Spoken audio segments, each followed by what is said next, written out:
amigos e amigas, irmãos e irmãs, vamos à carta de São Paulo aos Gálatas, que está contida na Bíblia Sagrada, edição pastoral catequética, da Igreja Católica Apostólica Romana, editora Ave Maria. Nós estamos fazendo aquilo que Jesus mandou: ide pelo mundo e evangelizai. Vamos à carta de São Paulo aos Gálatas, que é uma das grandes cartas, importantes cartas do apóstolo dos gentios. Começamos com a saudação. Paulo, apóstolo, não da parte de homens, nem por meio de algum homem, mas por Jesus Cristo e por Deus Pai, que o ressuscitou dos mortos. E todos os irmãos que estão comigo, às igrejas da Galácia. A vós, graça e paz, da parte de Deus, nosso Pai, e da parte do Senhor Jesus Cristo, que se entregou por nossos pecados para nos libertar da perversidade do mundo presente, segundo a vontade de Deus, nosso Pai, a quem seja dada a glória pelos séculos dos séculos. Amém. Só há um evangelho autêntico. Estou admirado de que, tão depressa, passeis daquele que vos chamou à graça de Cristo para um evangelho diferente. De fato, não há dois evangelhos. Há apenas pessoas que semeiam a confusão entre vós e querem perturbar o evangelho de Cristo. Mas ainda que alguém, nós ou um anjo baixado do céu, vos anunciasse um evangelho diferente do que vós temos anunciado, que ele seja anátema. Repito aqui o que acabamos de dizer: se alguém pregar doutrina diferente da que recebestes, seja ele excomungado. É, porventura, o favor dos homens que eu procuro, ou de Deus? Por acaso tenho interesse em agradar aos homens? Se quisesse ainda agradar aos homens, não seria servo de Cristo.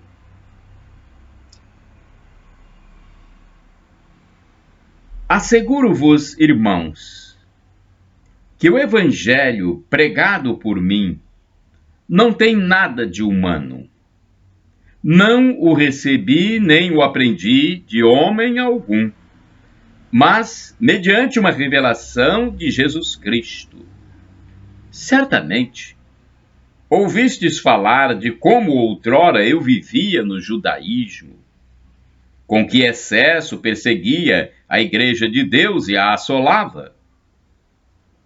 Avantajava-me no judaísmo a muitos dos meus companheiros de idade e nação, extremamente zeloso das tradições de meus pais.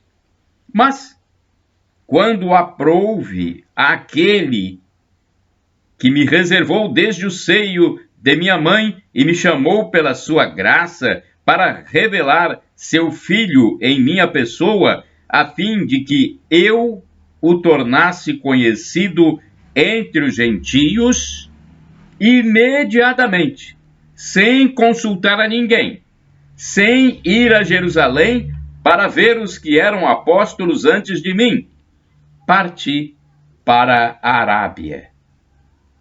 De lá, regressei a Damasco. 3 anos depois, subi a Jerusalém para conhecer Cefas, e fiquei com ele 15 dias. Dos outros apóstolos não vi mais nenhum, a não ser Tiago, irmão do Senhor. Isto que vos escrevo Deus me é testemunha, não o estou inventando. Em seguida fui para as regiões da Síria e da Cilícia. Eu era ainda pessoalmente desconhecido das comunidades cristãs da Judéia. Tinham elas apenas ouvido dizer: aquele que antes nos perseguia, agora prega a fé que outrora combatia. E glorificavam a Deus por minha causa. Capítulo 2. 14 anos mais tarde, subi outra vez a Jerusalém com Barnabé, levando também Tito comigo. E subi em consequência de uma revelação. Expus-lhes o evangelho que prego entre os pagãos, e isso particularmente aos que eram de maior consideração, a fim de não correr ou de não ter corrido em vão. Entretanto, nem sequer meu companheiro Tito, embora gentil, foi obrigado a circuncidar-se. Mas por causa dos falsos irmãos, intrusos, que furtivamente se introduziram entre nós para espionar a liberdade de que gozávamos em Cristo Jesus, a fim de nos escravizar, fomos, por esta vez, condescendentes para que o Evangelho permanecesse em sua integridade. Quanto aos que eram de autoridade, o que antes tenham sido, não me importa, pois Deus não se deixa levar por consideração de pessoas. Estas autoridades, digo, nada me impuseram. Ao contrário, viram que a evangelização dos incircuncisos me era confiada, como a dos circuncisos a Pedro, porque aquele cuja ação fez de Pedro o apóstolo dos circuncisos, fez também de mim o dos pagãos. Tiago, Cefas e João, que são considerados as colunas, reconhecendo a graça que me foi dada, deram as mãos a mim e a Barnabé, em sinal de pleno acordo. Iríamos aos pagãos e eles aos circuncidados. Recomendaram-nos apenas que nos lembrássemos dos pobres, o que era precisamente a minha intenção.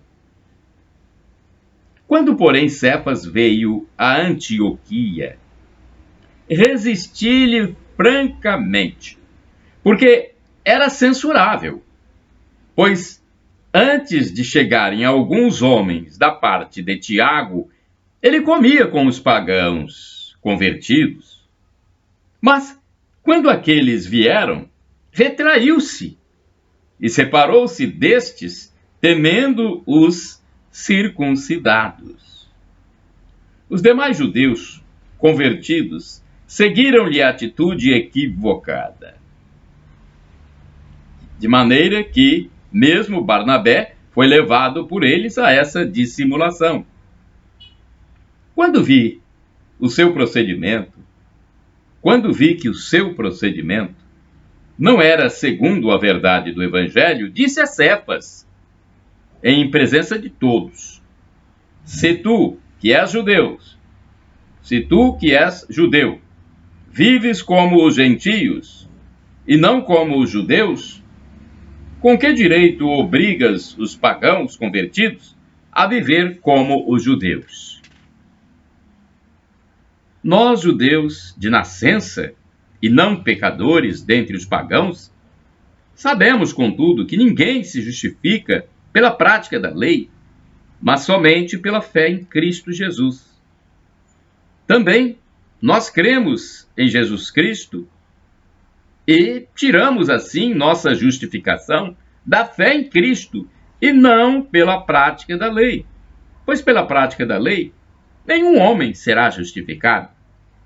Pois se nós, que aspiramos à justificação em Cristo, retornamos, todavia, ao pecado, seria, porventura, Cristo ministro do pecado? Por certo que não. Se torno a edificar o que destruí, confesso-me transgressor. Na realidade, pela fé eu morri para a lei, a fim de viver para Deus. Estou pregado à cruz de Cristo, eu vivo, mas já não sou eu, é Cristo que vive em mim. A minha vida presente, na carne, eu a vivo na fé no Filho de Deus, que me amou e se entregou por mim. Não menosprezo a graça de Deus, mas em verdade, se a justiça se obtém pela lei, Cristo morreu em vão. Capítulo 3. Ó insensatos Gálatas! Quem vos fascinou a vós, ante cujos olhos foi apresentada a imagem de Jesus Cristo crucificado? Apenas isto quero saber de vós. Recebestes o Espírito pelas práticas da lei ou pela aceitação da fé? Sois assim tão levianos? Depois de terdes começado pelo Espírito, quereis agora acabar pela carne? Ter feito tais experiências em vão, se é que foi em vão. Aquele que vos dá o Espírito e realiza milagres entre vós, acaso o faz pela prática da lei ou pela aceitação da fé? Foi este o caso de Abraão. Ele creu em Deus e isto lhe foi levado em conta de justiça, conforme está em Gênesis 15, versículo 6.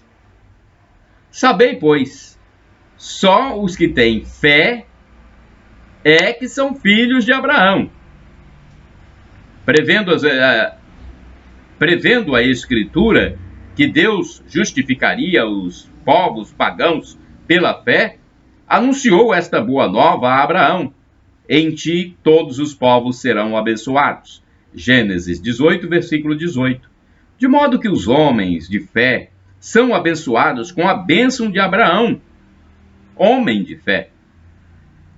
Todos os que se apoiam nas práticas legais estão sob o regime de maldição, pois está escrito: maldito aquele que não cumpre todas as prescrições do livro da lei. Deuteronômio 27, versículo 26.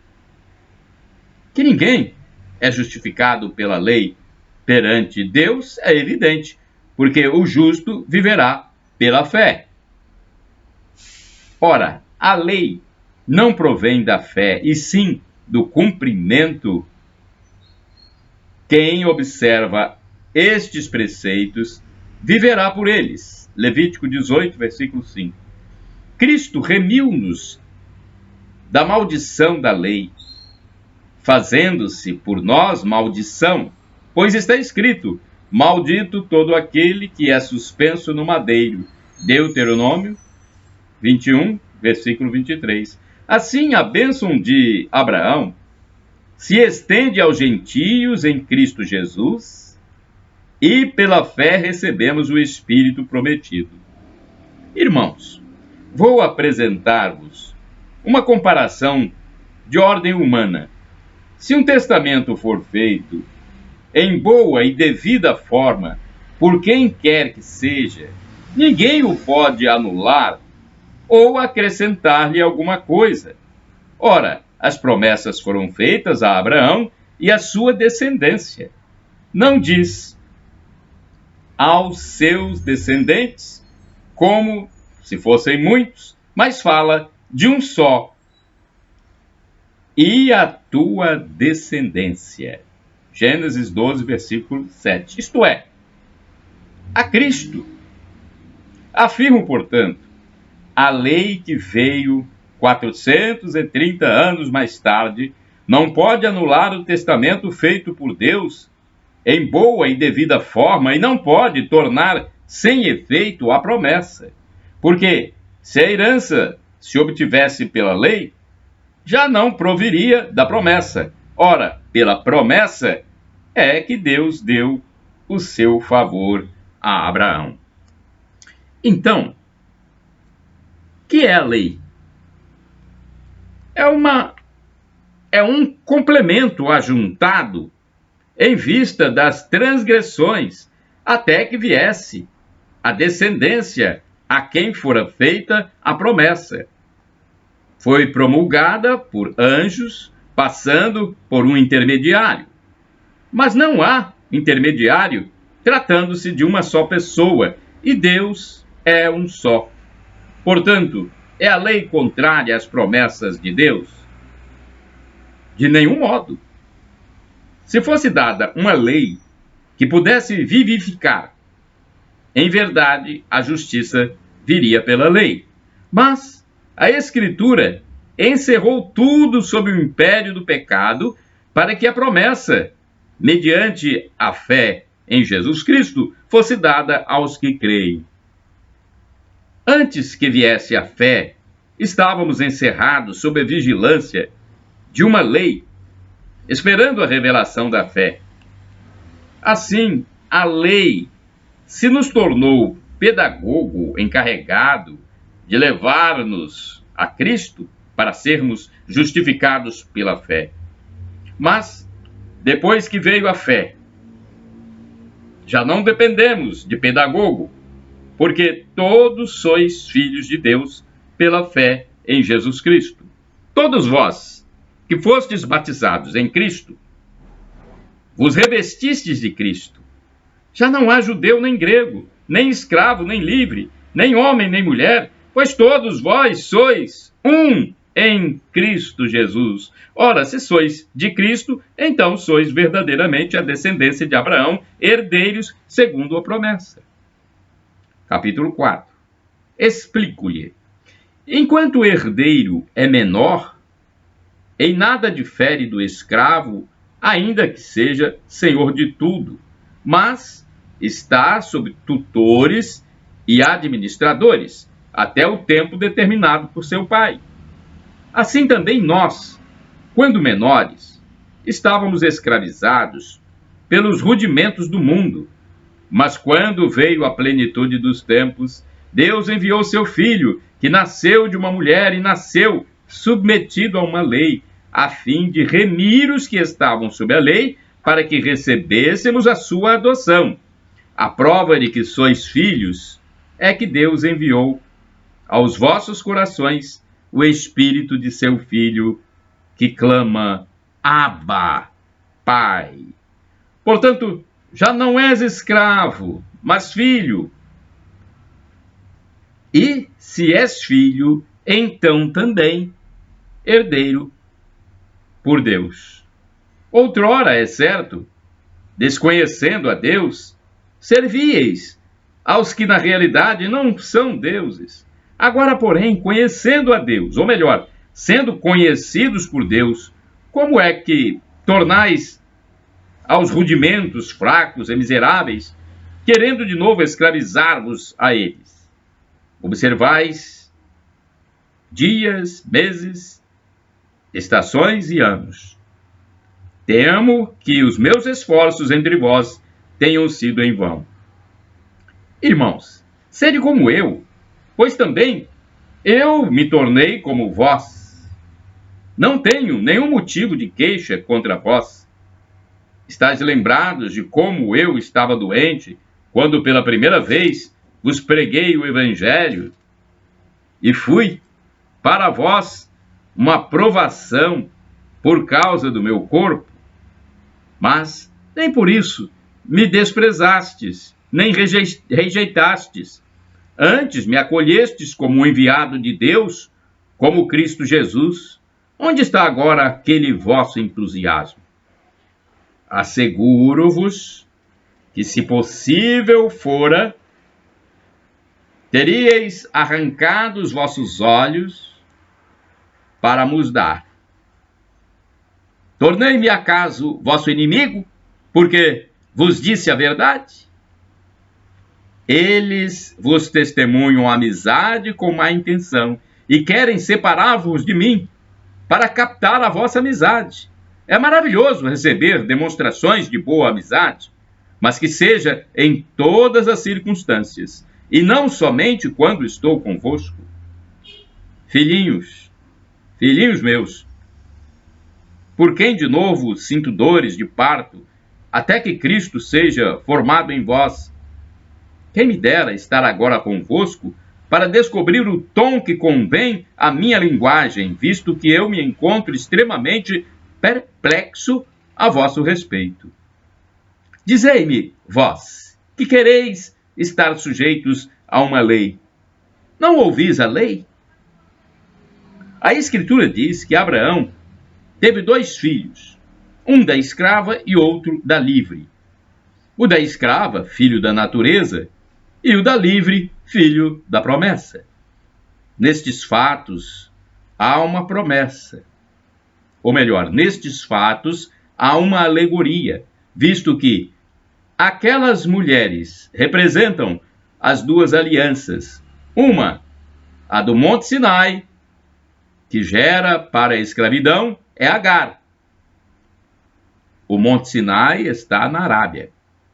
Corresponde a Jerusalém atual, que é escrava com seus filhos. Mas a Jerusalém, lá no alto, é livre. E esta é a nossa mãe. Porque está escrito: alegra-te, ó estéril, que não davas à luz. Rejubila e canta, tu que não tinhas dores de parto, pois são mais numerosos os filhos da abandonada do que daquela que tem marido. Isaías 54, versículo 1. Como Isaque, irmãos, vós sois filhos da promessa. Como naquele tempo o filho da natureza perseguia o filho da promessa, o mesmo se dá hoje. Que diz, porém, a Escritura? Lança fora a escrava e seu filho, porque o filho da escrava não será herdeiro com o filho da livre. Gênesis 21, versículo 10. Pelo que, irmãos, não somos filhos da escrava, mas sim da que é livre. Capítulo 5. É para que sejamos homens livres que Cristo nos libertou. Ficai, portanto, firmes, e não vos submetais outra vez ao jugo da escravidão. Eis que eu, Paulo, vos declaro: se vos circuncidardes, de nada vos servirá Cristo. E atesto novamente a todo homem que se circuncidar. Ele está obrigado a observar toda a lei. Já estáis separados de Cristo, vós que procurais a justificação pela lei. Decaístes da graça. Quanto a nós, é espiritualmente da fé que aguardamos a justiça esperada. Estar circuncidado ou incircunciso de nada vale em Cristo Jesus, mas sim a fé que opera pela caridade. Corrieis bem. Quem, pois, vos cortou os passos para não obedecerdes à verdade? Esta sugestão não vem daquele que vos clama, não vem daquele que vos retificando. Esta sugestão não vem daquele que vos chama.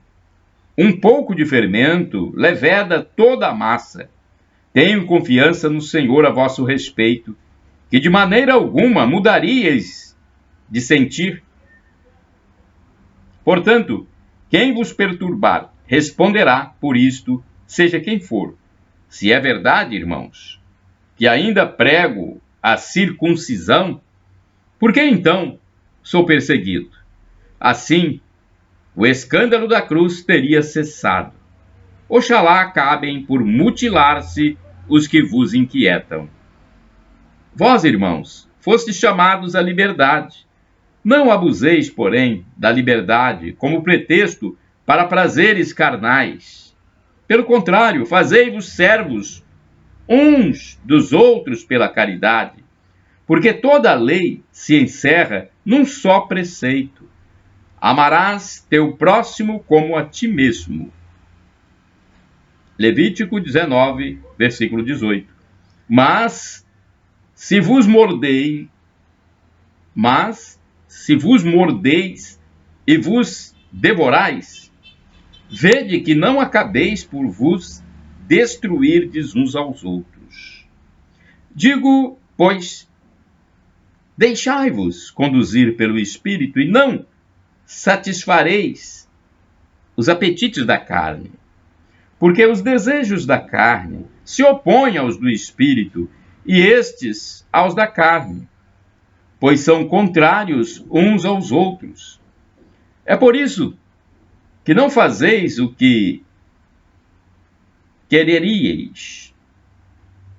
Se, porém, vos deixais guiar pelo Espírito, não estáis sob a lei. Ora, as obras da carne são estas: fornicação, impureza, libertinagem, idolatria, superstição, inimizades, brigas, ciúmes, ódio, ambição, discórdias, partidos, invejas, bebedeiras, orgias e outras coisas semelhantes. Dessas coisas vos previno, como já vos preveni. Os que as praticarem não herdarão o reino de Deus. Ao contrário, o fruto do Espírito é caridade, alegria, paz, paciência, afabilidade, bondade, fidelidade, brandura, temperança. Contra estas coisas não há lei. Pois os que são de Jesus Cristo crucificado, pois os que são de Jesus Cristo crucificaram a carne, com as paixões e concupiscências. Se vivemos pelo Espírito, andemos também de acordo com o Espírito. Não sejamos ávidos da vanglória, nada de provocações, nada de inveja entre vós. Capítulo 6. Irmãos, se alguém for surpreendido numa falta, vós, que sois animados pelo Espírito, admoestai-o em espírito de mansidão, e tem cuidado de ti mesmo, para que não caiais, ou para que não caias também em tentação. Ajudai-vos uns aos outros a carregar os vossos fardos, e desse modo cumprireis a lei de Cristo. Quem pensa ser alguma coisa, não sendo nada, engana-se a si mesmo. Cada um examine o seu procedimento. Então poderá gloriar-se do que lhe pertence e não do que pertence ao outro. Pois cada um deve carregar o seu próprio fardo. Aquele que recebe a catequese da palavra, reparta de todos os seus bens com aquele que o instrui. Não vos enganeis. De Deus não se zomba. O que o homem semeia, isso mesmo colherá. Quem semeia na carne, da carne, colherá a corrupção. Quem semeia no Espírito, do Espírito, colherá a vida eterna. Não nos cansemos de fazer o bem, porque a seu tempo colheremos se não relaxarmos. Por isso, enquanto temos tempo, façamos o bem a todos os homens, mas particularmente aos irmãos na fé. Vede com que tamanho de letras vos escrevo de próprio punho. Os que vos obrigam à circuncisão são homens que se querem impor só para não serem perseguidos por causa da cruz de Cristo. Pois nem os próprios circuncisos observam a lei. E se fazem questão de que vos mandeis circuncidar, é para terem motivo de se gloriarem na vossa carne. Quanto a mim, não pretendo jamais gloriar-me, a não ser na cruz de nosso Senhor Jesus Cristo, pela qual o mundo está crucificado para mim e eu para o mundo. Porque a circuncisão e a incircuncisão de nada valem, mas sim a nova criatura. A todos que seguirem esta regra, a paz e a misericórdia, assim como ao Israel de Deus. De ora em diante, ninguém me moleste, porque trago em meu corpo as marcas de Jesus. A graça de nosso Senhor Jesus Cristo esteja com vosso espírito, irmãos. Amém. Carta de São Paulo aos Gálatas. Eu fiz este vídeo para o blog repórterpaulomaciel.blogspot.com, facebook.com/Paulo Maciel da Rádio, canal no YouTube Paulo Roberto Maciel. Podem divulgar livremente, porque é a carta do apóstolo dos gentios. E foi Jesus quem mandou: ide pelo mundo e evangelizai. Maranata, vem Senhor. Shalom Adonai, a paz do Senhor Jesus. El Shaddai, Deus onipotente, Ele proverá. Shalom.